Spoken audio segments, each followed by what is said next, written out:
bó o bá fẹ́ ṣe oògùn owó tí kò ń ṣe ta lápín ni,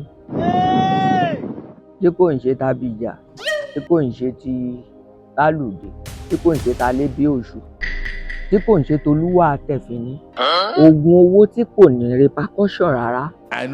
Bó o bá fẹ́ ṣe èèlè rárá, wà á ní iPhone 16, ó lè jẹ́ Pro, ó lè má Pro, iPhone 16 kan, Apple Watch kan, smart watch kan. Bó o bá ti gẹ̀ẹ́tì rẹ̀, wà á gbìyànjú wá òdìdí ataare kan, wà á fi tẹ́lẹ̀ apẹ̀. Àti iPhone 16 yẹn àti Apple Watch àti smart watch wà wá jò pọ̀. Ayé ẹ ti bàjẹ́. Ìrọ̀lẹ́ rí èèyàn ń jò o.